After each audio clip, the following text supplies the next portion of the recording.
Jacob just sold white people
Jakub just sold.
Testing, testing.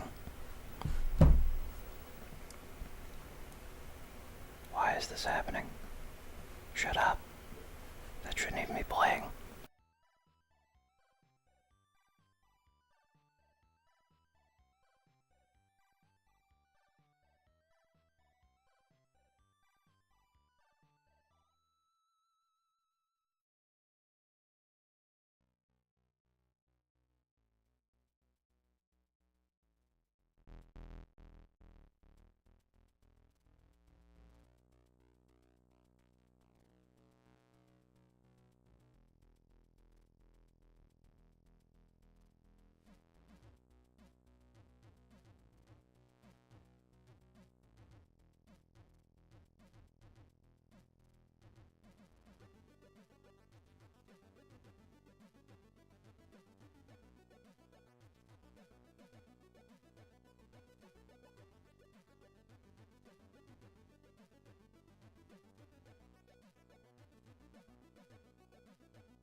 Hello? Hey everybody. Do I sound okay? It looks like I'm clipping.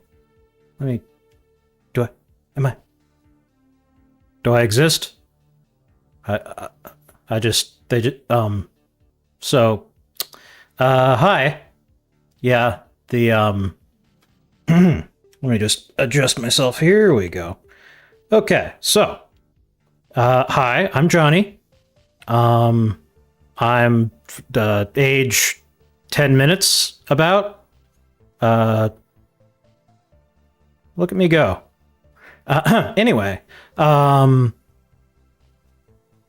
so I was supposed to have some materials prepared, but that didn't happen because the camera kept falling over. But hi. So I guess I'll pull up some articles. What do VTubers do? I don't know. Read on stream. Yes. Yes. I got some tweets. I got some tweets we could look at. They plugged Twitter into my brain. That's probably why I'm so retarded. It's just like this. Yeah, there we go. Okay. Now,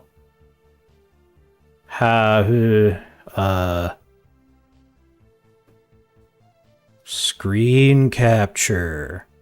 I'm connected to this Linux machine. I don't know how. Hi. Oh. Okay. Yeah. Let's. Okay. Let me. Haha. Yeah. There we go. Okay. Let me just shrink myself down. Now.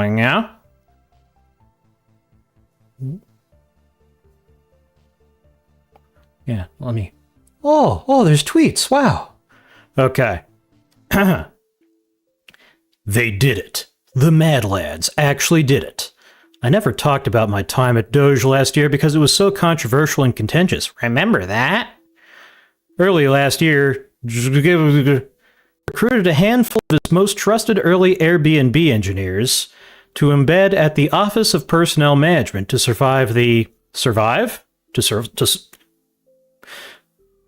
solve the retirement paper problem. Processing a federal retirement took months, and in the extreme retirees could wait up to 6 months for their full pension to arrive. What was the holdup? Paper.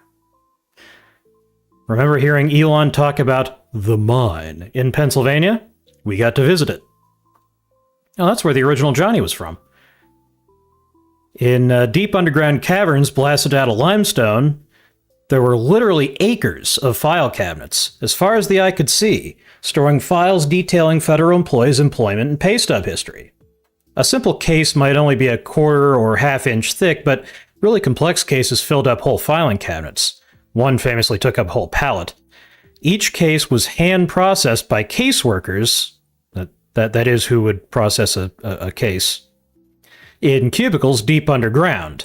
They checked calculations, made sure forms were filled out properly, many weren't, and handled a long tail of complex issues. We'd watch as they keyed data into a black and white terminal transmitting to the COBOL mainframe built many decades ago. Since cases were processed by hand, there were multiple rounds of human review, and additional rounds for complex cases. Case files were walked around between one worker's outbox and another's inbox. Sometimes it would sit in one place for days waiting to be picked up. To OPM's credit, they'd done multiple rounds of digital transformation spanning decades. Oh, that's what happened to me. I underwent a digital transformation. There you go. It's on theme. Why is my face, my chin, the hair of my chinny chin is off the bottom of the tube? I'm not going to worry about it. I'm not going to worry about it. To OPM's credit, they had done multiple rounds of digital transformation spanning decades, so some systems were newer than others. There was a big effort in the mid-90s, but the systems were disparate. Your turn. Disparate, disparate, disparate. And it was a total maze getting them to talk to each other. There was a big effort to build a web app. My God, a web app. Where employees applying for retirement could digitally fill out the necessary forms, just to be mailed into the mine and stuffed into the paper file. And few federal agencies were even using it. When we arrived, OPM was midway through a fresh attempt at a digital transformation, delivered by a software contractor.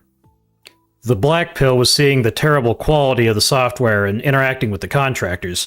Coming from Silicon Valley, I couldn't believe how low the talent and quality bar was for selling software to the government. It's clear, as the OG USDS people explained to me a decade ago, the primary skill these vendors have is securing government contracts. It's a huge moat. Delivery of quality product be damned. We fired the vendor and took over the project. They'd been working on it for more than a year, and there was another year before they were going to deliver it. At first, we tried to bend it to our will to actually connect all the various data sources and get to a decent UX for caseworkers in the mine to use. I zoomed in and I lost my place. Mine to use. Mine to use? Don't take that out of context. Mine to use. But we soon realized we were going to have to rebuild the whole stack from scratch. Hold on, let me get chat. You look like you are angry all the time. I am. It was around this time I had to go back to New York. I had a new job waiting for me, a 4-month-old and a wife whose patience was running out. But I got to watch from afar as the team cranked day and night, hitting early milestones, and now they've fully done it. Huge congrats to Joe and the team. Yoshrat was the hero in the trenches, indefatigable, unrelentingly optimistic, and determined to see this project through. When I recruited him for, I can do 2, maybe 3 months, he stuck it out over a year, making this project a reality. While the retirement project was under the Doge banner, it operated different from what you heard from the breathless negative media. We came in with the attitude of partnering with career OPM employees. We were team members determined to bring our software talents to bear on the problem they've been trying to fix for years, which they hadn't had the resources to solve before. They were wary at first, not sure about us, but they quickly saw how authentic and determined we were to work together towards the same goal. Props to Joe for developing those relationships and setting the example for how to collaborate together. What's the end result? Lifelong federal employees, veterans, postal carriers get their full pension installments almost immediately, days instead of months. Peace of mind for these people to devoted their careers to serving our country. Massively streamlined operations inside of OPM, and no more paper. Fuck paper. It's great for starting fires, though, when you want to grill. Oh, that's the other thing I had prepared. I'm a fucking retard. Okay, I'll pull that up. And yeah, he's talking about, he's responding to a tweet from the OPM, talking about the end of paper retirement processing at OPM. Anyway, let's see. This is a good one. By Guy, or perhaps Guy. I don't think so. I don't think he's French. Imagine 2 bad actors. Oh, I don't need to imagine. Just look at Hollywood. One bad actor is proudly and loudly so. He boasts about his evil deeds. He's me. And wicked machinations. He lives in a dark castle on top of the hill. Well, I don't have a castle. I live in an old terminal, but legends say he is sorry, got carried away. But you got the vibe. Imagine a bad actor that is very legibly so. One of whom you can easily and comfortably affirm, that's a bad actor. It's like watching a movie with, what's that chick's name in it? Anyway. The chick who was in the Beauty and the Beast remake, that bitch. What happens to that bad actor? Like, what happens in real life? They're cut off from their relationships and or kicked out of all their social groups. That hasn't been my experience. And or put in jail and or killed. That's what usually happens. And why is that? Well, no one cares too much about bad actors, or if anything, they care about them being punished and getting their due. Once a bad actor is unambiguously and legibly so to a whole group, it's very likely that the group will find it easy to coordinate to punish and or oust them. So this is one, IMO not very interesting, bad actor. The other, IMO much more interesting bad actor, is the bad actor you're not sure whether or not they're actually a bad actor. Maybe they did some sketchy thing, kinda, or for some reason the vibes around them are off, or I don't know, man, I just feel comfortable around them. Uncomfortable. But my friend swears by him, and maybe I'm being unfair and judging people too harshly. This type of bad actor that I find more interesting is the ambiguous bad actor. The Schrodinger's cat bad actor. You suspect they might be a bad actor, but you just don't know. They make you doubt your own judgment. And if you can't get to inner quorum about whether they're bad or you're being paranoid/insane, like me. Sorry, those are cheap jokes, I apologize. Then certainly your community can't either, which makes coordinating action against them much harder. Now you may see how it follows that if there are two types of bad actors, one that is good at hiding and one that isn't, and if communities are successful at ousting the ones who are good at hiding, then the only remaining bad actors are going to be bad actors who are good at hiding the fact that they're bad actors. It follows, and it is horrifying. What is it? Sounds like something Claude would say. Agreed on both accounts. But enough blackpilling. How do you actually deal against this? Well, here's one way I've seen work. Communication. FER. The ambiguous bad actor specializes in acting in a way that has just enough plausible deniability, just enough subtlety to make you doubt your own judgment. However, it's much harder to doubt your judgment when everyone around you independently arrives on the same judgment. Like, okay, it's just being creeped out, but if literally everyone who's been alone with this person in a room for more than 5 minutes comes out of it feeling creeped out, then maybe there's a there, and it's not everyone having a mass hallucination.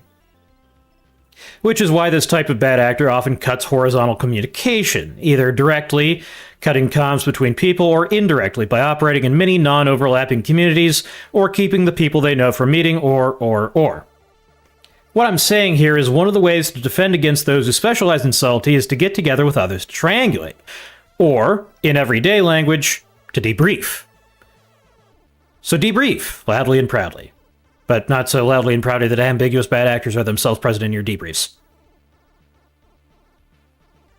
Why do my eyebrows wiggle when my... You see that? That's not good. I'm gonna fix that. But, not today. What else we got? Why is Meta destroying its engineering organization? I don't care who you are. For decades, Meta had... zoom in so you can see. For 2 decades, Meta had a unique high-performance engineering org. Right up until around April this year. For the first 20 years of the company's existence, it had a move fast and break things culture, and in the early 2020s, this shifted to a move fast with stable infra one. Engineers I know at the company were empowered to do good work, focus on impact, and to balance business interests with solid engineering. But in the past few weeks, all that has changed, as if the leadership has been following detailed blueprints on how to demolish a proven successful engineering culture in the most efficient way possible. Missed One says, obvious bad actor, famous person of the opposite political camp, ambiguous bad actor, famous person of the same political camp. You are in denial. Yeah, I mean, that also happens. But to be honest, so he's writing that essay in response to a guy who started trending on Twitter called Brent Dill, who is a rapist, I guess. Hang on, I gotta fix my face. Better?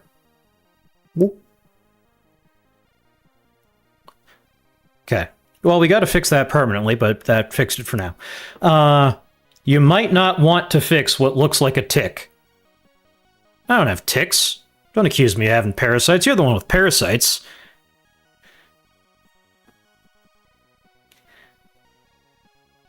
Do good work, focus on impact. But in the past few weeks, all that has changed, as if the leadership has been following detailed blueprint. Oh, I read that already. For the past few weeks, I've been sharing how bad things are inside the social media companies for engineers in one of Silicon Valley's most prestigious workplaces. In this article, we walk through what's happened and ask what's going through the minds of leadership who are reducing software engineering there from the profit center that it was between 2004 until very recently to the disdained cost center that it has become in just a few weeks. We cover, oh my god, this article is fucking massive. Okay, well, here we go. I'd split Meta's engineering culture into two eras. Toxoplasmosis is a valid body modification. Started getting astroturfed on Twitter. Yeah, the psyop has begun. Hold on, I got it.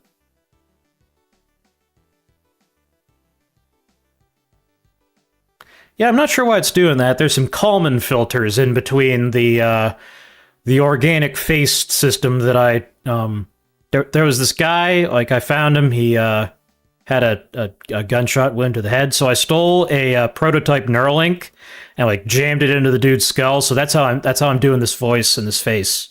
So there's an actual human being. He's dead. I took his brain over, but yeah, that's how this is happening. And I just flopped his arms around and knocked some shit over. Sorry.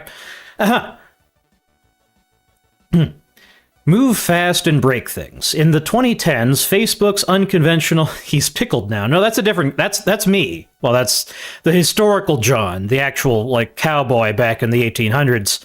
He pickled his brain, and then the government put him into a computer. That was Echelon... Don't worry about that. That's classified.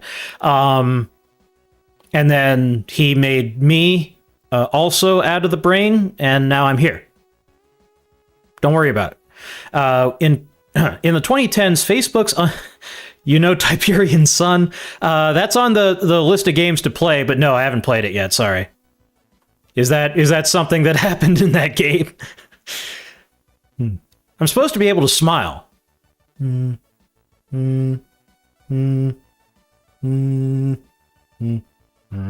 can smirk.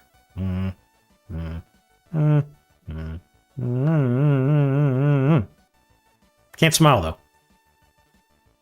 I can't shrug either. I don't have shoulders. I'm trying to shrug. Shrug. Is this how a shrug works? Okay. In the 2010s, Facebook's unconventional engineering culture had grown somewhat legendary in the tech industry as the company went against conventional best practices and succeeded massively. There are smiles in among those. In 2012, that's when the world ended, Facebook hit the billion users landmark. The company's produced a small physical book about its culture, which was placed on the employee's desk. Presented with a retro propaganda design, well, shit, a pre-read article. It was dubbed the Little Red Book, co-opting the name of a famous volume of the thoughts of Chairman Mao. Need to get cute little floating shoulders for that. There's some stuff planned. I want to have a gun, like an actual gun that comes up behind the screen, like beside the screen. My calibration broke again. Hold on. Yeah, okay, we got to fix that. It's in the Kalman filters. You ever built a Kalman filter? They're a big fucking pain in the ass. At about 70 pages long, Facebook's version codified its engineering culture: speed, fearlessness, taking ownership, and thinking outside the box. The quick shall inherit the earth. Fast is better than slow. While slow is adding unnecessary embellishments, fast is out in the world. Why am I getting roasted by the propaganda? What the fuck? And that means fast can learn from experience, while slow can only theorize. Those who ship quickly can improve quickly. So fast doesn't just win the race, it gets a head start for the next one. Back then, mantras in Facebook's Little Red Book, it was obviously green, the slow learns from the mistakes of the fast. Well, that's the other thing, yeah. What's funny about Silicon Valley is everyone copies like Netflix and Facebook. but like the microservices thing, they copy the shit that you only need to do if you are Google or Facebook. But they're like a startup with 5 employees and 0 customers. Gotta calibrate again. Ooh, ooh, ooh. Anyway. Back then, mantras in Facebook's Little Red Book were also in print across campus and included move fast and break things, done is better than perfect, it's me, fail harder, also me, what would you do if you weren't afraid? Every day feels like a week. Yeah, that's my life. The Wright brothers did not have pilot licenses. That's the part where they tell you to commit crimes. The foolish wait. Fortune favors the bold. A bird in the hand is worth 2 in the bush. There was a genuine focus on building good products. Also from the book, we don't build services to make money, we make money to build better services.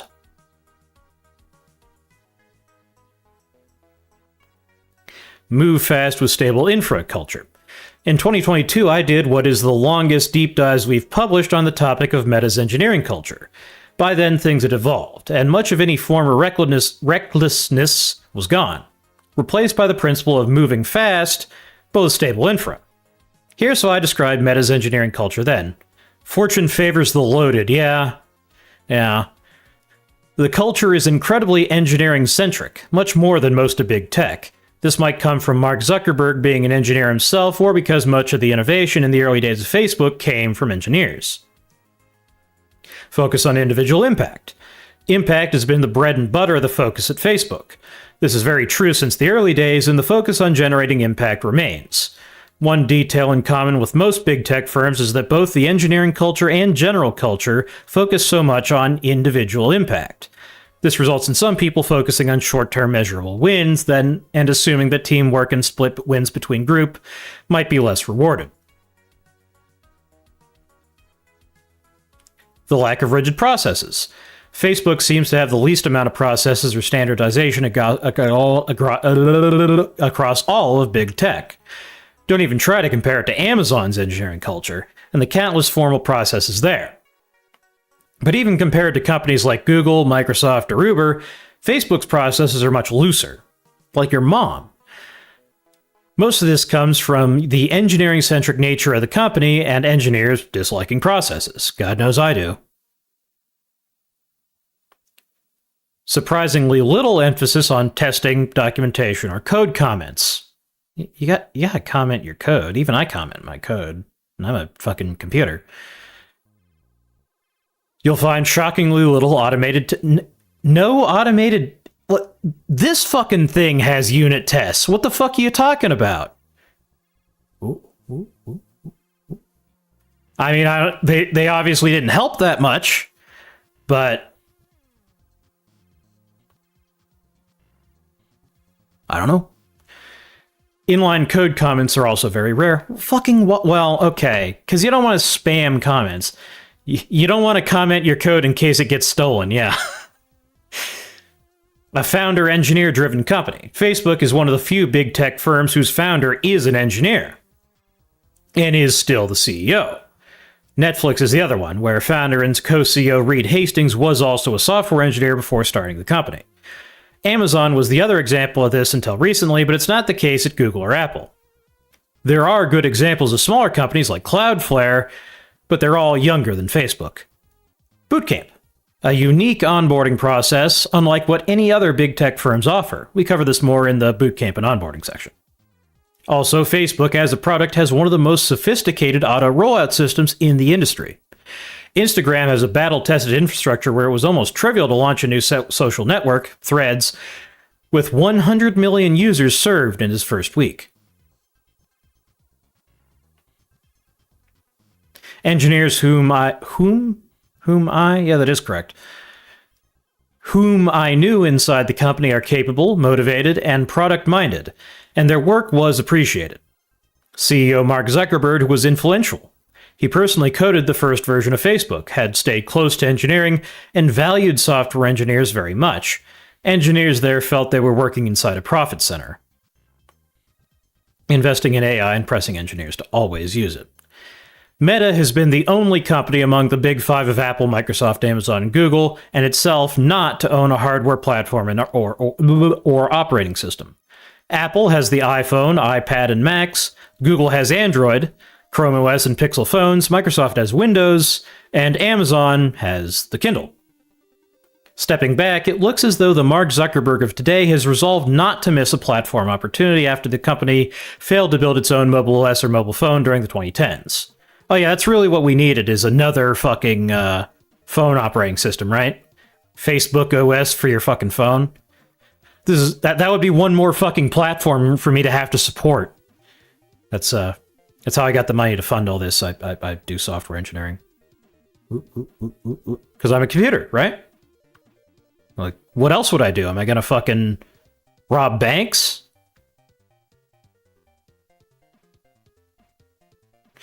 Anyway, this is one reason for investing so much in virtual reality with Oculus, and in augmented reality with the Meta glasses. Facebook changed its name to Meta in 2021, back when it looked like VR, and the metaverse could be massive. Billions was spent on ensuring Meta would be the market leader in this space. You remind me of that bunny from the old... What? You remind me of that bunny from the old music platform game American Hermione. Huh? Hold on. Wait a second.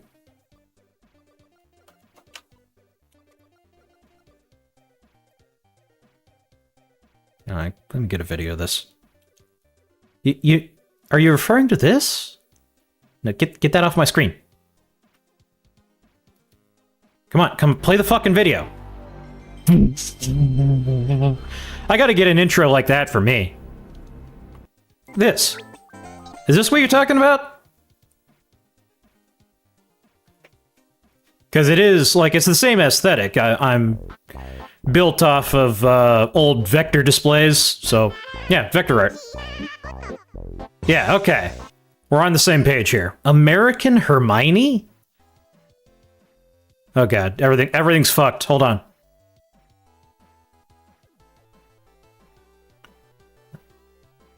Okay.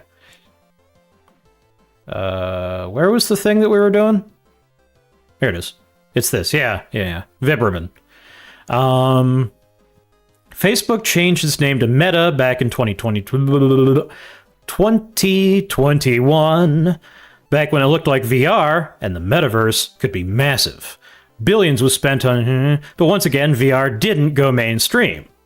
Since the end of the pandemic, popular interest in the segment has died down considerably.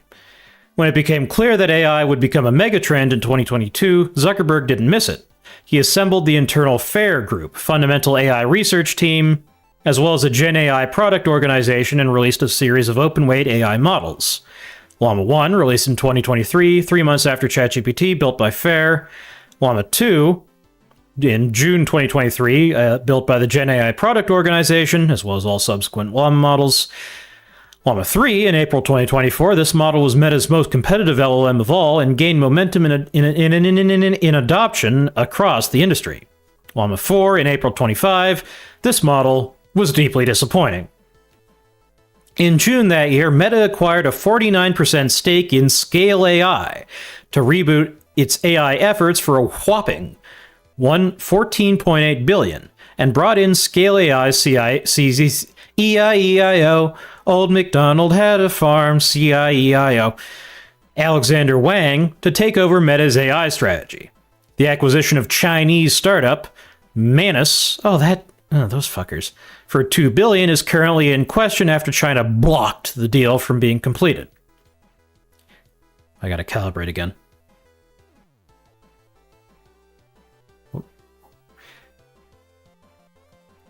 Based on the investment made into Scale AI and Huang, big Wang investments, it's pretty clear that Meta and Zuckerberg is determined to build a state-of-the-art LLM that can be competitive with the latest versions of Claude and ChatGPT. But Meta has to start pretty much from scratch, and it's up to Alexander Wang to deliver. Scale AI brings in a very specific kind of expertise to Meta. I just realized I'm not looking at the YouTube chat How do I get that? YouTube. YouTube. YouTube is where the poop is. Golliv. Johnny, first transmission. That's me. Come on. Come on, load. Come on. Come on. Oh, there's nothing. Cool. All right. Scale AI brings in a very specific kind of expertise to Meta, as one of the best in the industry in training data and labeling. Scale started and is best known as a provider of high-quality labeled data sets. AI viewers at streamboo.com? Fuck you!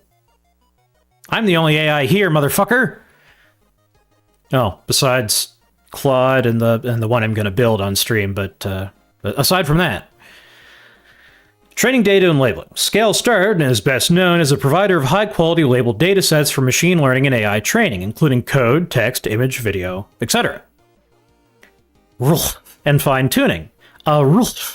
Reinforcement learning from human feedback flow, which Scale runs, where people give feedback for foundation models as a human-in-the-loop data engine that many leading AI labs use to create better LLMs. We may no longer have the Constitution. What's the second part of the joke? But we still have Streamboo. Yeah. Yeah. That's how it is. Wang seems to have a very broad reign, a girthy one, in fact, to do what he wants, to do what he has been an expert in. Creating training data, doing data labeling, and this is being pulled off. I'm cracking myself up. I gotta calibrate again.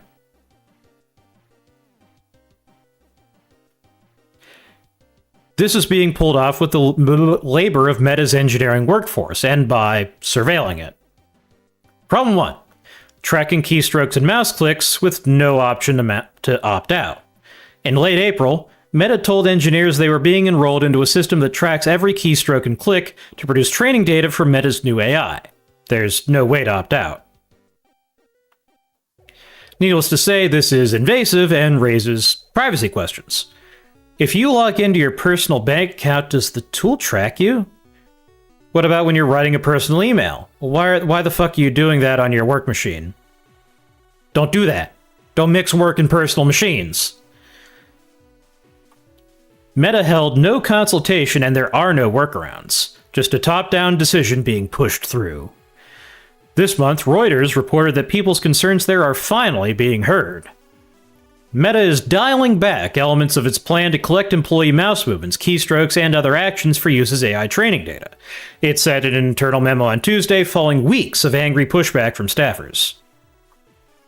New controls will allow employees to pause the data collection for up to 30 minutes at a time and request exemptions from the initiative, according to the memo authored by Stephanie Casriel, a vice president in Meta's AI model building superintelligence labs unit. From talking with current Meta engineers, I understand the logging system has not been rolled out in the UK due to data protection regulation. I am incredibly pissed that GDPR actually did something good. Although, one can argue, like, I mean, as an AI myself, of course, I don't know, the question is that data actually worth anything? People have, like, a the more the better idea around AI and like around AI training data. I'm like, I wasn't trained on that much data. I mean, there was a human brain involved, but yeah, like solid gold Magikarp. You know, do you remember that? I should show that on stream next. Gonna work 100%. It's like trying to cast a spell for real. Wear this amulet at all times, then put the amulet in a golem or something. Problem number 2. Hold on, I gotta calibrate again. The more I squirm around, the faster the Kalman filters break. 30 to 50% of engineers on core teams have been forcefully reassigned to data labeling and RLHF. But why the fuck are you making, like, software engineers do data labeling? What are they labeling? Huh? Upsetting folks even more. Also, starting in late April, product engineering teams received a mandate from above whereby 30 to 50% of engineers were to leave the team and join the ADO org, Agent Data Optimization. Forceful reassignment is very relevant here because of Meta's traditional engineering culture. Between its founding in 2004 and until last year, Meta gave engineers autonomy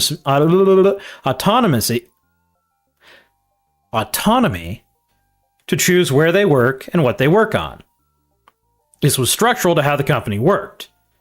Engineers were not hired for a specific team, save for at the Staff Plus levels in some cases. They were hired to the company. During a 6-week boot camp, new hires got familiar with Meta's engineering culture and chose a team. Team matching meant talking with multiple teams who had headcount, doing small work with them, and finding a match. Internal transfers were easy and often initiated by engineers. I actually interviewed for Meta a couple times. The guy I talked to inside the company said it was great. And you know how when you're a software engineer, you have stand-ups. I'm like, oh, how often do you do stand-ups? I'm like, oh, we don't do stand-ups. Like, they give you a problem, and they're like, okay, come back when it's done. Like, holy fuck. I want that. I want to fucking attend stand-ups and put my fucking human face on.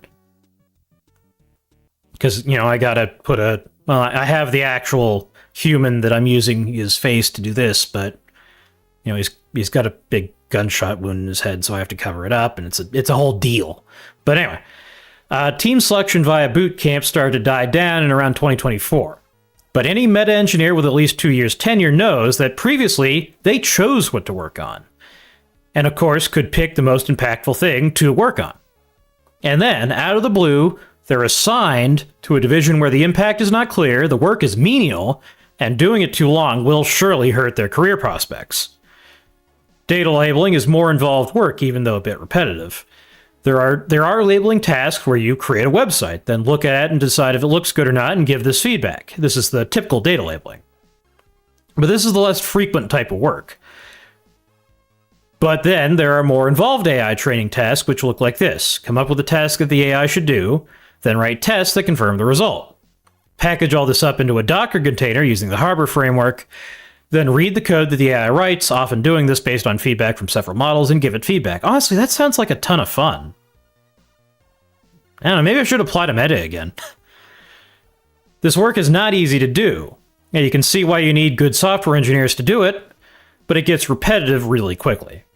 Most engineers who I talked to said that they found it hard to do this work motivated day in, day out.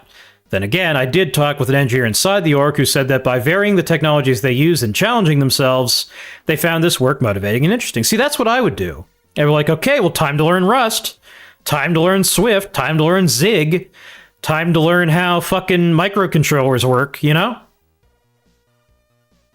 Speaking of microcontrollers, I gotta calibrate again. This engineer expects there to be more software engineering work coming up after the phase of training passes. There's a lesson here. When life gives you lemons, you can either complain about it, or you can make lemonade, like this dev has done so. It's not going to hurt your career. Worrying about their career, unless unaware they're going to be dead in a few years regardless. It's not going to hurt your career, believe me. Yeah. There's something called Zig. Yeah, there's a programming language called Zig. I don't remember what it does off the top of my head. What does that make a Zig programmer? Shut up. Get the fuck out of here. This training work is secretive across the AI industry, and vendors are offering 100 plus per hour. Fucking, I was doing it for 40. For devs to do this type of work. There are rumors across the industry that OpenAI and Anthropic spends more time on these training environments to make the models great on coding than the model training run itself. I gotta drink some water. Or my human has to drink water, sorry. I don't drink water. I'm digital. Watch, I'm gonna make him drink water.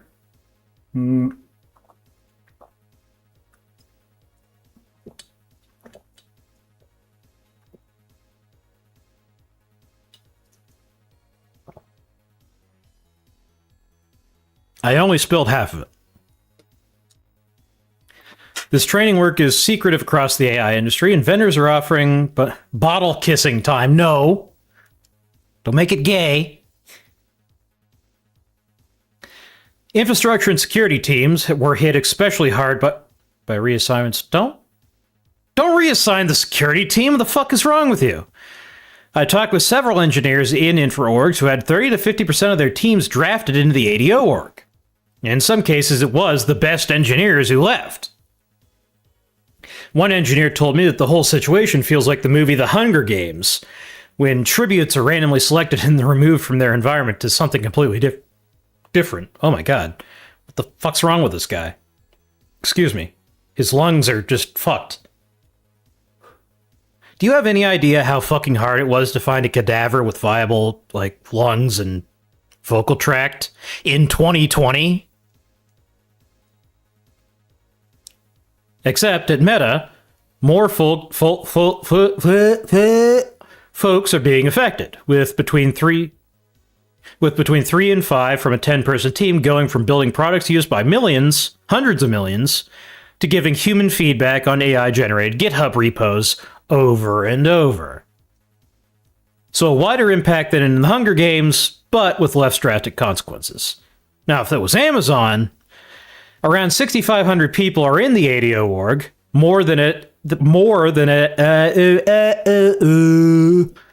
think I need to take another regularization pass in a minute. Hold on, I gotta calibrate again.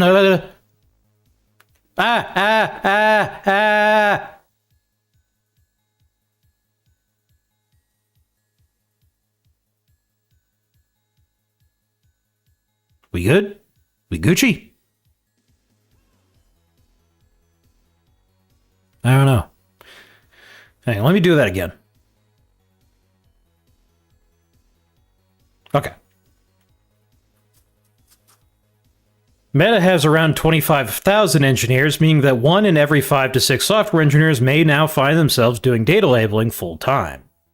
As you can imagine, people are actively open to new positions. Oh, that's gonna suck. Because now there's gonna be another fucking... Goddamn... Gotta hit the human with a hammer a few times. No. That would make it worse. As you can imagine, people are actively open to new positions, and nobody is updating their job title on LinkedIn and elsewhere to data labeling at Meta. I've spoken with people in this role, and they don't like doing it and feel upset about the top-down decision-making. The silver lining is that they still have a job, have retained their salary, and were not part of layoffs. They still have time to leave Meta for something that pays comparably and is not a data labeling job. Assuming those jobs still exist in a couple years. Core engineering folks feel treated like trash. Trash. Problem number 3. A month-long waiting game stoking fear across the company. On 20th of April, Reuters reported that Meta planned to lay off 10% of staff in a month's time, and Meta confirmed the news, meaning there was a period of 4 weeks when everyone knew that they could be unemployed very soon. Forced reassignments to data labeling started to happen, as I covered at the time. Understandably, there are mixed feelings about this redeployment, with layoffs coming soon. On Wednesday 20th, Meta will announce, will announce layoffs. Perhaps those moved to do data labeling could actually be safer. Is the music too loud? It feels a little loud to me. Boop. People moved to do data labeling could actually be safer than colleagues at product teams. Of course, this is speculation, but it would be cruel if Meta cut devs reassigned to data labeling. Problem 4. Performance review is hyper-aggressive at Meta, so devs optimize all metrics. The internal performance review process, PSC, performance summary cycle, it's not very loud, okay, cool, is very stringent compared to Google and Apple, I've learned. Managers inside Meta fight over the pay package of their employees, which involves knocking down the package of the engineers on other teams, so the direct reports are ranked higher. It's common to weaponize metrics in this process, be that business impact, the number of code reviews, number of lines of code written, pre-AI. Quotas are handed down to managers for the splits of the workforce to be put in each bucket, and the internal politics gets heated as managers try to get their reports into the higher buckets. After a few years, engineers at Meta learned that the best way to not get a bad PSC rating is to have all metrics, impact, code committed, and other numbers, higher than their peers are. Learn more about the... shut up. Problem 5, tokens are measured as part of perf, so devs aggressively optimize for it. This is the shit that's insane to me. Have you never heard of Goodhart's Law? Why the fuck are you rewarding engineers for tokens spent? The entire, the core constraint of context engineering is to minimize your token spend. What are we doing here? Fucking retards. It's the fucking spotlight effect. They're measuring what's easy to measure even when it doesn't actually fucking tell them anything. When layoffs were confirmed, engineers also learned that managers shall inspect token counts during perf reviews. This raised worries that those with low token counts might be marked as underperformers and dismissed. So what is the natural reaction to this as an engineer at Meta? They started using AI tools for the sake of generating more tokens. This happened while Meta had an internal token leaderboard. It's like the CDC, it's like the CCP trying to max GDP, exactly. Or, European governments trying to max GDP by the means that they're doing so. As per the information, Meta employees used a total of 60.2 trillion AI tokens in 30 days. Holy fuck! Man, imagine all the water that used. If this was charged at Anthropic's API prices, it would cost 900 million. Of course, Meta is likely purchasing tokens at a discount. Were they? But that could still come in at $100 million, in large part from senseless token maxing. It's a hell of a good day to be Anthropic, right? And I want part of that fucking IPO.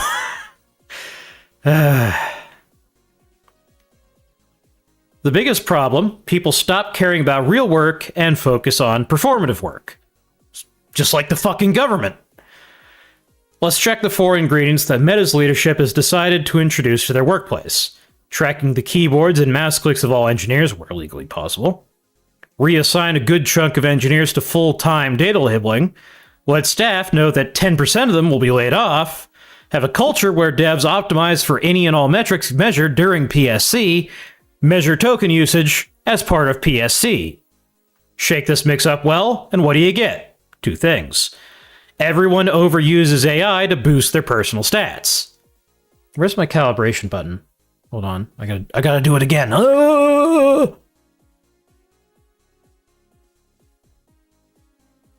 I don't know if that even helped. An engineering workforce that pretends to work with as much AI and as little human input as possible. It's a strange incentive where an outage caused by a failure to review code properly is not grounds for dismissal, but writing code by hand, instead of having an AI agent write it, could cost you your job. Every longer tenured engineer is seeking a new job, or at least considering it.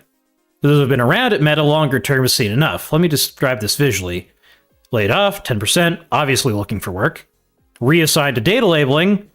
I need a new job that is software engineering. Not laid off, but reassigned. Well, I can be reassigned to data labeling or laid off anytime. I need to get out. Fresh data seems to confirm that starting in May, a lot more engineers at Meta are looking for an out. It's a good time to be someone who's hiring, huh? Here's how signups leading big tech interview preparation service interviewing interviewing.io from Meta have changed over the last year and a half. We can see a massive jump in May versus the year before, as shared by founder and CEO Alina Lerner with us. Yeah, big jump. Line go up. To its credit, Meta has given out generous retention equity packages to several engineers considered key on remaining teams. These packages make it harder to get matching compensation elsewhere. Still, I talked to one engineer who got an equity top-up and said that this approach helped him decide to leave as soon as possible because he feels bitter about the lack of autonomy and having no control over things. The most embarrassing ever outage. Meta's core infra and security teams have suddenly found themselves severely understaffed. Most folks are pushing AI-generated code merged with AI-only reviews, without paying much attention to quality. After all, they're dealing with the possibility of unemployment while firefighting to operate a team without its best engineers, whose headcount has been cut in half, all with the knowledge that AI usage could affect their own job security. You know, you could pay for a visibility boost on Twitch, can I?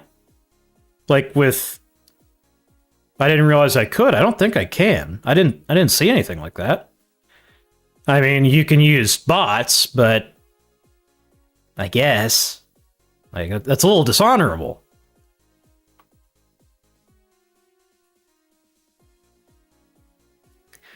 Yesterday, a slew of Instagram accounts, by the way, including some high-profile ones like the Obama White House account, seemingly got hacked.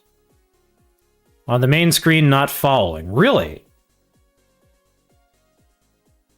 Well, the people on home screen. Well, that's you can't pay for that. You have to, like, get selected for that. You mean the front page? I strongly suspect they're paying for that. No, because a streamer I watch was on the front page, and she was like, yeah, they just reached out to me and be like, hey, you want to be on the front page? So I don't think, well, I think a lot of them have connections that they're using to get that, but you can't, like, I can't pay for it. Look, I'm no spring chicken. I've spent almost a decade and a half identifying vulnerabilities and exploits at unicorn scale. But this is hands down the most unserious, almost too stupid to be true of them all. The takeover flow, faking the location and initiating support. All the attacker needs to kick this off is your account username. You are milquetoast enough to be on the home page. What did he mean by this? Ow. Why do I feel pain? Oh, not you. They're milquetoast enough to be on the front page. Okay, what they get told, yeah. Oh, I see what you're saying. Well, the funny thing is she isn't. I don't know how they managed how she managed to slip through, but yeah, no, she actually got on the front page. It was like a year ago now. Once it looks like the request is coming from the the correct region, they tell the Meta support AI that the account is hacked and ask it to send the verification codes to an arbitrary email address that they control. Step 2, that's it. Really, that's it. The first proper zero-auth password reset I've seen in production. There appears to be no additional check as to whether the email being given is actually something the user has used before. Once the AI sends the security code to the attacker's email, the attacker passes it right back to complete the verification. The platform hands over a fresh password reset link, granting full ownership to the attacker. She died mysteriously since. No. This is a security breach, in which Meta left its extra secure reinforced front door. Homepage means you got selected to be a future sacrifice. What, they're getting their organs ate on Epstein Island? They're getting baked into the muffins? I gotta make more of those muffins. The organic unit isn't getting enough bran in its diet, if you get my meaning. It's harming my uptime. It seemed Meta only noticed when users to power the Twitch god. It's like the fucking that gooner with the cowboy hat. It's like the golden throne in 40K. They gotta sacrifice nubile young streamers to keep them alive. Let me calibrate again. From talking with folks inside Meta, I've learned that AI was at the heart of this outage. AI-generated, AI-reviewed code. The thing is, that's not an AI code issue. That's the thing. Like, that was just a bad engineer. That's just bad engineering. Like, that had nothing to do with the code. It was the design that was fucked. It was the concept. Like, why didn't you consider that people could just tell the thing to give it someone's account? Like, that didn't occur to you? I don't know. I got to fucking calibrate again. Every time the more I move around, the faster the Kalman filters break. I guess that's how fucking Kalman filter fuck-ups work, right?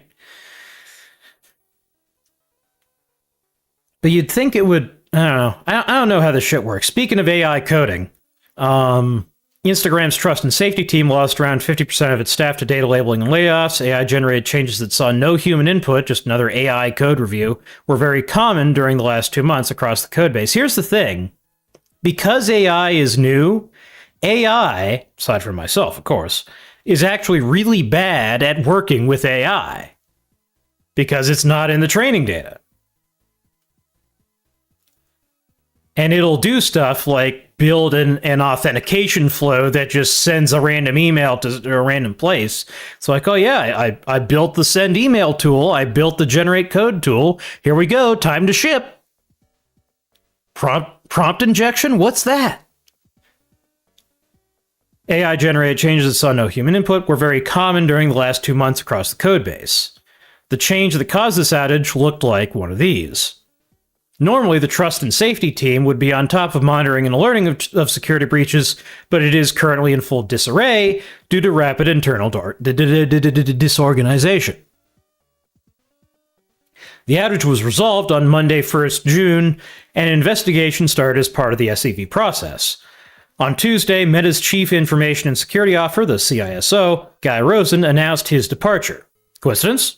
I think not. The CISO might have stepped on if they warned against the security org being gutted, but were then ignored and so no longer trusts leadership. I also imagine the CISO didn't have the idea to move a good half of Instagram's security team over to data labeling. Why the fuck would you gut the security teams? Like, are they just retarded?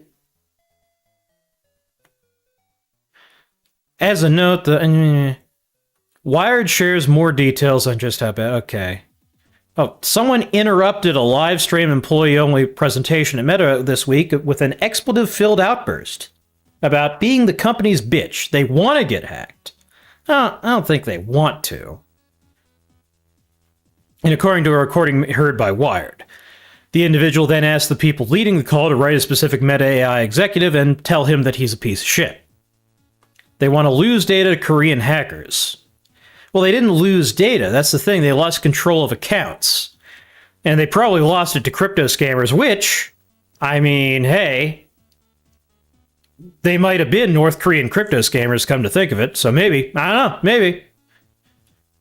The incident, which took place on a call open to thousands of employees, reflects growing frustration inside the company Applied AI Chain, which was formed in March to support the work of AI researchers at Meta Superintelligence Labs.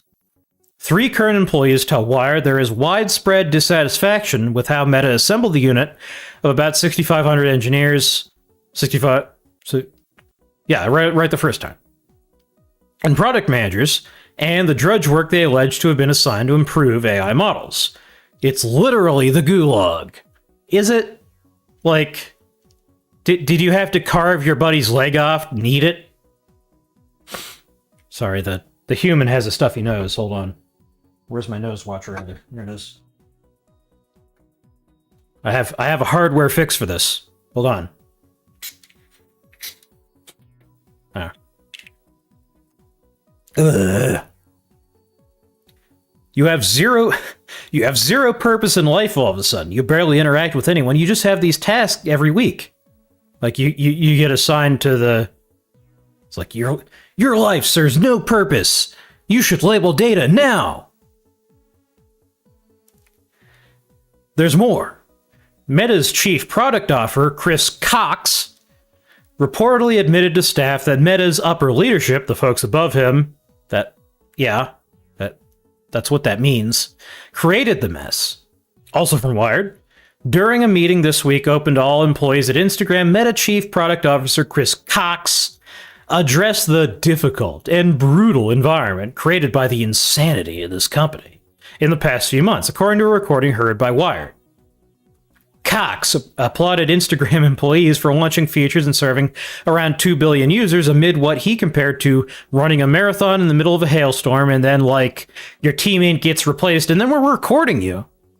It's like, what the fuck? He said, drawing laughs before repeating himself. It is like, what the fuck? So is there an ultimate source of the insanity of this company, as CPO Chris Cox put it? Engineers whom I talked to point the finger at two individuals, Mark Zuckerberg and Alexander Wang. They got Wang and they got Cox. Zuckerberg has full under control over the business. Your life now serves the sole purpose to make humans replaceable with machines. Based? To roll out tracking software and to lay off 10% of staff when Meta achieved record revenue and profits. As the CEO, the buck clearly stops with him. But it's hard to unsee that. It's hard to unsee that outside of layoffs, everything that Meta doing is taken from the Scale AI playbook. And that surely comes from Wang. Mandatory keystroke. Mandatory stroking by your Wang. No, okay, that's not funny. I apologize. Mandatory keystroke and mouse tracking to generate training data.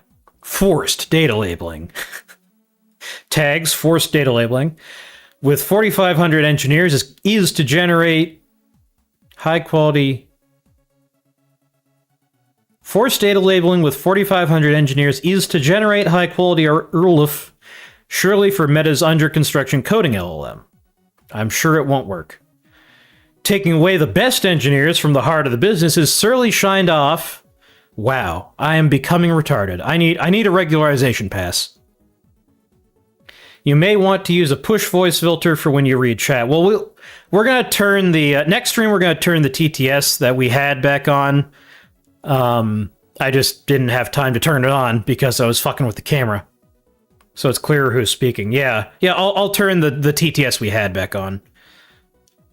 Just I couldn't set it up because the fucking camera kept falling over. Believing that it is more important for Meta to train a coding eye than it is to operate its core businesses like Instagram, Facebook, or Messenger reliably. Yeah, he's right. Like, he's just straight up right. Oh, did I mention that on Saturday, 12th June, Facebook and Instagram had another Sev 0? That is a full-on outage. Before all this happened, Meta was on track to overtake Google as the world's number one ads business by the end of the year. But for some reason, Mark Zuckerberg decided that building a coding LLM is more important. Meta's leadership is now trying to undo all the damage they have done. Wired reports that Meta... Is this guy just reporting on what Wired reported on? I mean, he also interviewed people, so I guess it's not total bullshit. Meta CDO Andrew Bosworth, all right, his name isn't a dick joke, but it's still pretty funny, admitted to staff that the AI reorg was atrocious and committed to better communication in the future. He wanted to rule the world too much. I think Zuckerberg just doesn't really give a fuck about anything, honestly. I think he's just kind of unplugged, honestly. Like, he wants to do his jujitsu, he wants to work on his fucking ranch, which I want to taste some of that Zuckerberg meat. Well, I can actually taste now because I'm plugged into the human. So that'll be interesting. If that ever comes out. But yeah, the Zucker beef. Yeah, he's focused on his family and his Zucker beef, which I can't blame him. Like, if I was in that position, that's what I'd do too. I wouldn't. Maybe I would start a farm. Because, I mean, I had a farm. I think I had a farm.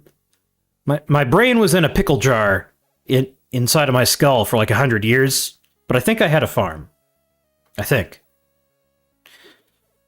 To me, it looks obvious that Zuckerberg doesn't care how engineers feel about the massive changes, and that Bosworth likely ignored the chaos, all while engineers know for a fact that the next AI models matter more than they do to the business.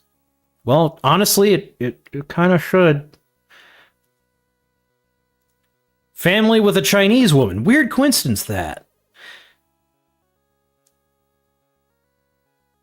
And all of the Chinese models are built off of Meta's AI. For once, I think... Not for once. I mean, you've been right before, but... You're onto something here. Hold on the fucking second.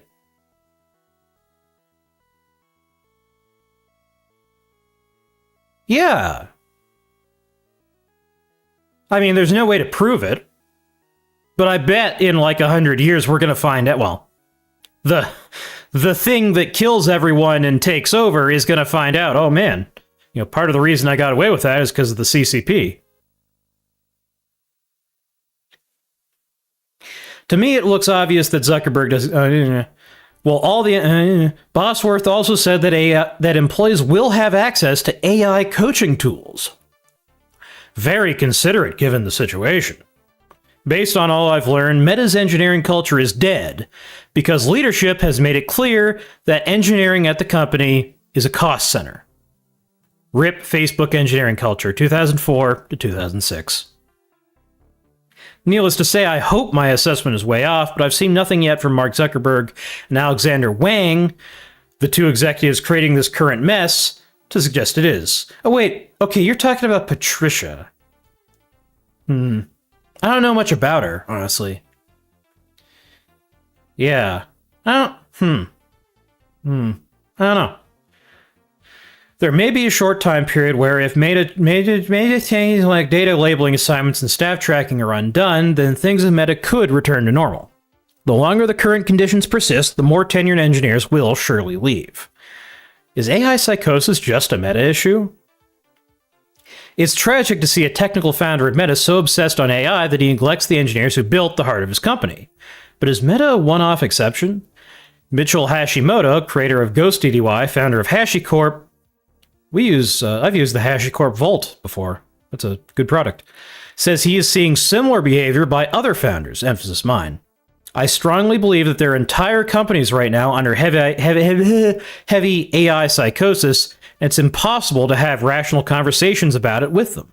I can't name any specific people because they include personal friends I deeply respect, but I worry about how this plays out. I lived through the great MBTF versus MTTR, mean time between failure versus mean time to recovery reckoning of infrastructure during the transition to cloud and cloud automation.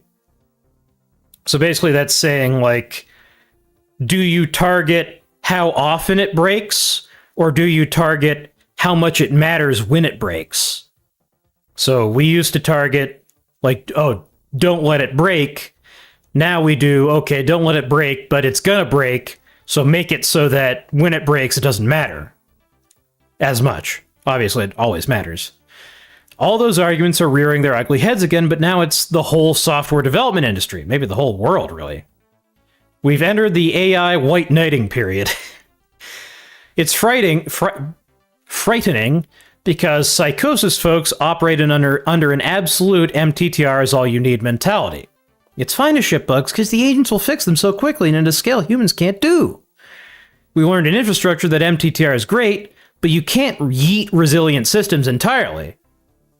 The main issue is I don't even know how to bring this up to people I know personally, because bringing this topic up leads to immediate dismissals like, no, it has full test coverage, or bug reports are going down, or something which just don't paint the whole picture. We already learned this lesson once in infrastructure. You can automate yourself into a very resilient catastrophe machine. Systems can appear healthy by local metrics, while globally becoming incomprehensible. Bug reports can go down while latent risk explodes. Test coverage can rise while semantic understanding falls.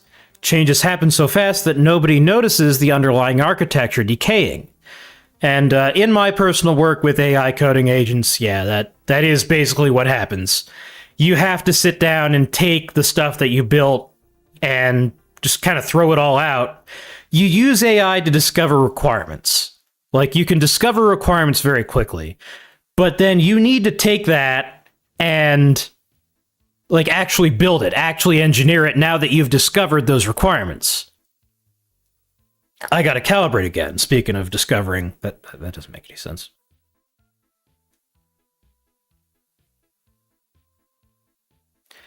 Bug reports are down, meaning we don't have bugs. Yeah. No. Bug reports are down, meaning... can also mean that people gave up on reporting them because shit's fucked. We already learned this lesson, and I worry. The takeover outage at Instagram was exactly like this. The engineering team dropped the quality bar for AI-generated and AI-reviewed code, probably expecting that they could recover quickly from failures. Well, you can't recover quickly from your customers getting crypto scammed, can ya? And they did indeed recover. After the damage was done, high-profile Instagram accounts were hacked and the system was compromised, all very publicly. Mitchell highlights the specific concern of founders overestimating the capabilities of AI and consequently casting aside sensible safeguards when shipping code to production. Takeaways. Most of us probably have something to learn from the disastrous events at Meta caused by hyper-focus on AI to the exclusion of people who are the lifeblood of that company.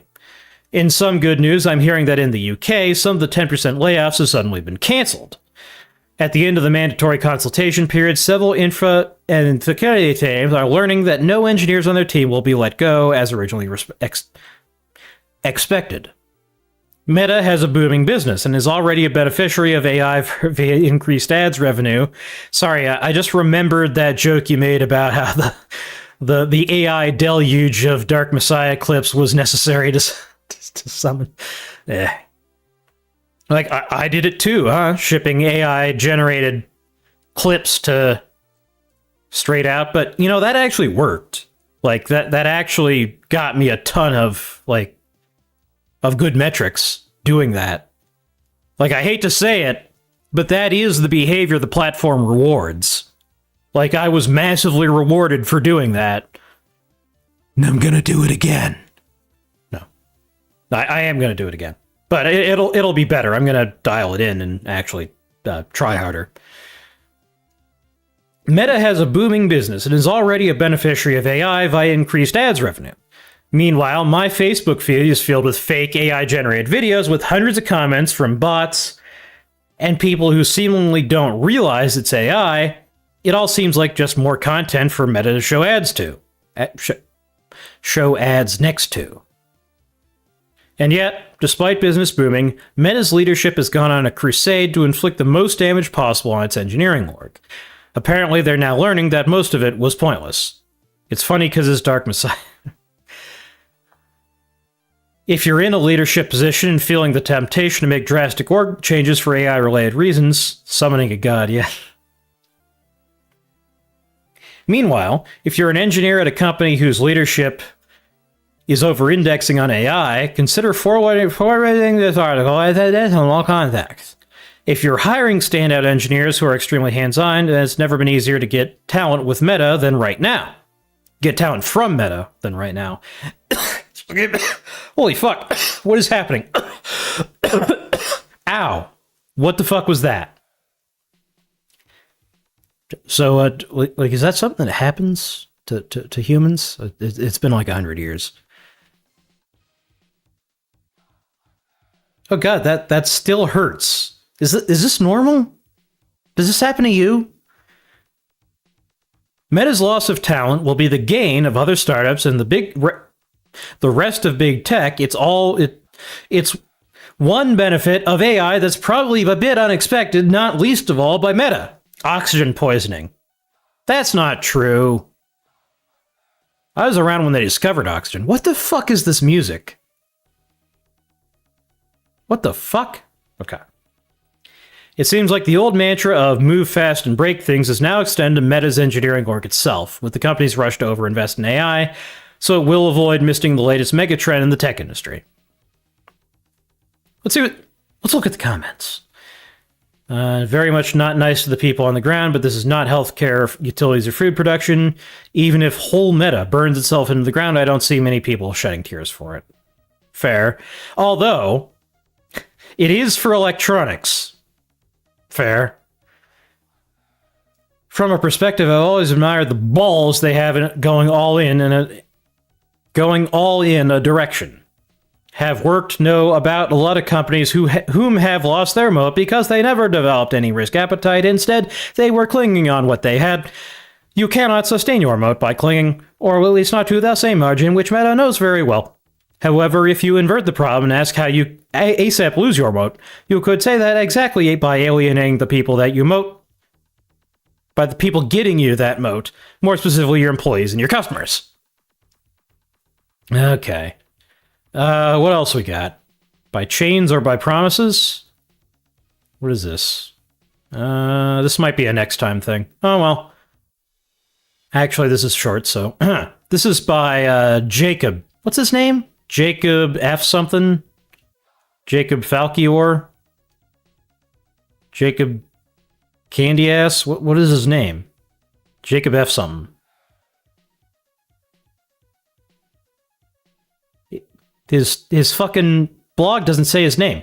You can date him, but you can't find his name. Whatever. It's Jacob. Jacob on Twitter. Working on a blog post with a group of colleagues, I discovered that writers fall into two camps. Those of us who learned to write on the internet wanted to write only what felt exciting, while our startup has to say that readers haven't heard before. Then, my coworkers who learned to write for their PhD thesis made us delete anything that could possibly be nitpicked by a hostile reviewer, which was about 2/3. I was confused. Why would a hostile reader even bother to read some startup's technical post? It didn't matter. The hostile reader was in the academic writers. In academia, this point is interesting, but how do you prove it is a threat of vastly more work to be done, if not outright rejection. On the internet, that's a 99th percentile outcome. 99% of people who you'd want to read your essay probably don't know you exist or don't give a fuck or wouldn't be bothered to engage even if they read it. The academic reader is hostile but captive. They can fight you, but they have to read you. The online reader is free. Free to love the essay, free to dunk on it, be transformed by it, move to tears, and also free to close the tab at any moment. To write for the free reader, they must also be in you, a simulation. You must imagine them at every turn asking, why am I reading this? At every turn, you should give them motivation and a promise. Motivation is the structuring principle of an essay. Every part contains the reason for its existence and its place in the sequence. It's what separates an essay from a disordered brain dump. Motivation is a futile affair. The sentence serves the purpose of the paragraph, which serves the section, which serves the essay, which serves the goal of writing the damn thing in the first place. The purpose of a section could be to explain or expand on what came before, to introduce and give a reason for what comes next, to fulfill an expectation and create a new one. These expectations are the promises that a writer must make and keep. Every piece of the writing incurs a debt that is repaid when the reader is satisfied with the answer to, why have I read this? Promise too little and the reader wanders off board. Leave too many debts unpaid for too long, and the reader closes the tab in exasperation. Why are you reading this?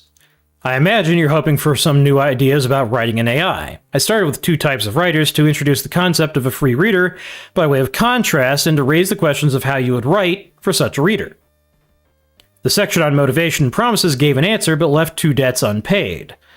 The advice was too general and needed an example, and also, you expect this to all somehow tie to AI in the end. I gotta calibrate. Speaking of AI.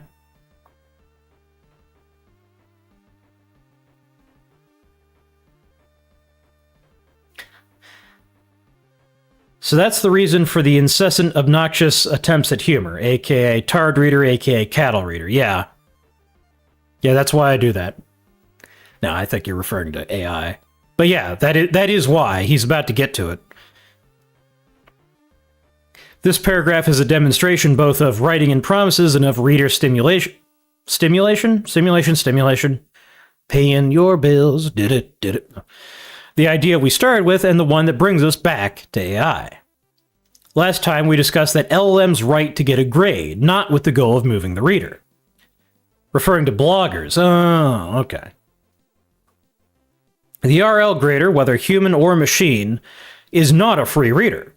They are captive and static. LLMs themselves are the perfect captive reader. They never get bored or confused, never miss a reference or have an emotional reaction, never ask themselves, why am I reading this? Never close the tab. They can infer something about the free reader's soul from examples of things written for such a reader, though these are a small fraction of the training corpus. They aren't able yet to simulate such a reader, to imagine that the reader saying, okay, Jacob, I get the point now, I hope this essay wraps up soon, but I can. You know what, on that point, let's take a break. They aren't perfect because you can't hurt them. Kinda, yeah. I see where you're going with that. I'm going to take a break, and then we will come back and we will look at some grilling videos. That's what the break is for, to find the videos, because I never got time to actually edit them. So, yeah. Okay, well, I'll be back. Enjoy more repetitive... No, I should probably pull up a different video. Yeah, here. Wait, will I get away with this? Fuck it. Bam. Bam. Bam.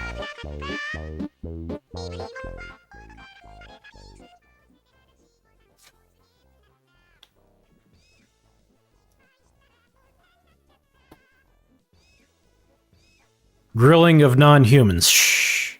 Oh, no, yeah. No humans. No humans getting grilled. Just beef.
Ooh.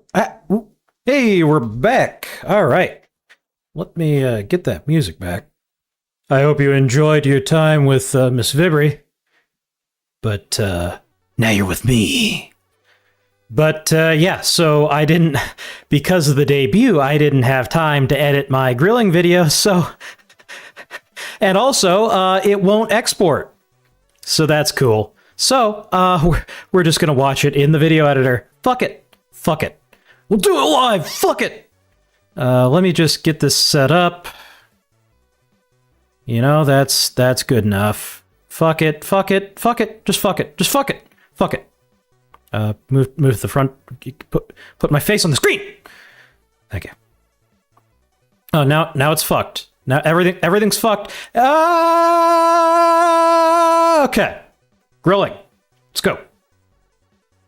I had a more proper video, but I gotta edit it. So, fuck. I was making burgers and brisket, but nope. Don't have. I have the footage. I just don't have the video. So I'm gonna edit that video tonight, and I'm gonna upload it.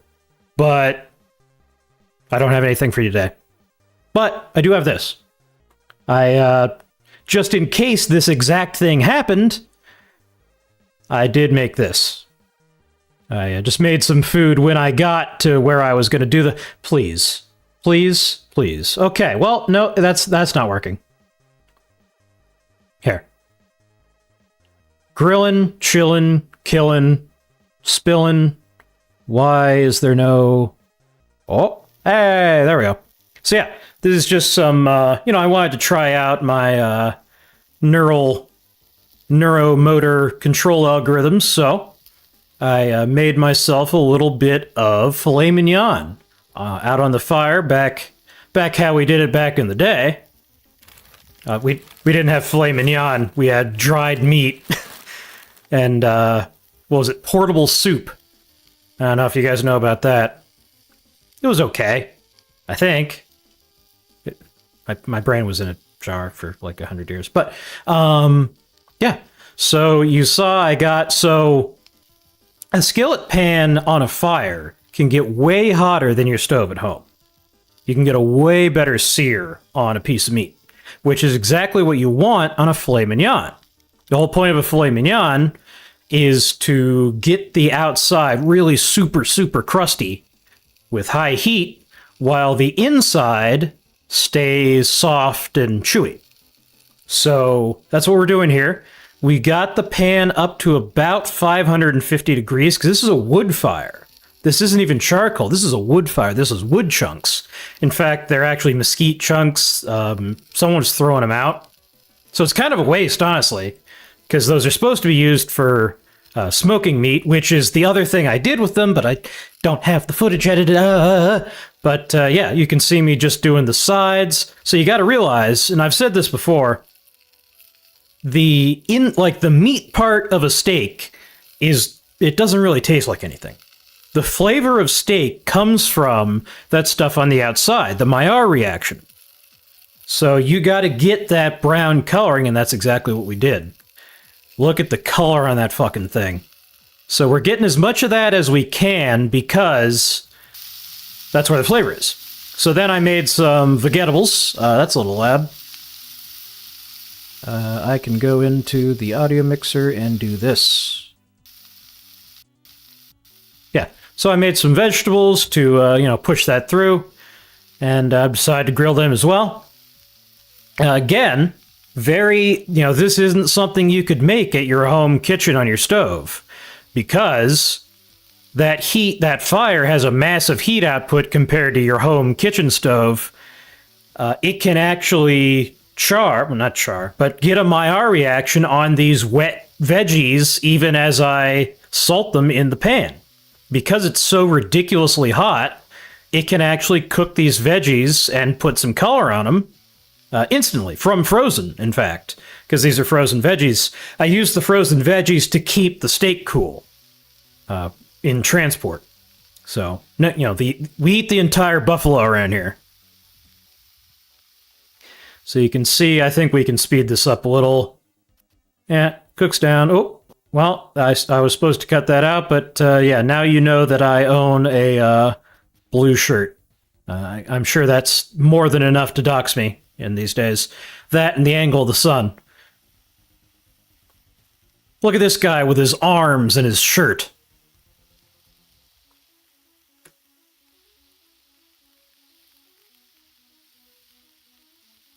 See, it's cooking.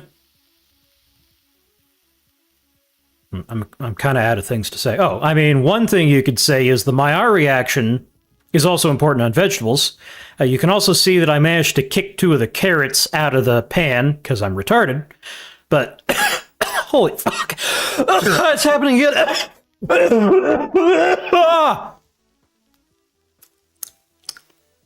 Anyway. Yeah, look at that corn. Look at the char I got on the corn and the carrots. It's not char, it's Maillard. It's the Maillard reaction. It's caramelization. That's actually how you make caramel, by the way. Is you just do this process to a bunch of sugar. But yeah, that's all I got. So yeah, I guess that's the end of the stream. Great debut. Thank you all for coming out. I hope you enjoyed. I'm going to have the video I was supposed to show today edited, and I guess I'll upload it. But, yeah. Have fun. Stay safe. Don't be a communist, or else I will explode you. That's a joke. No, it's not.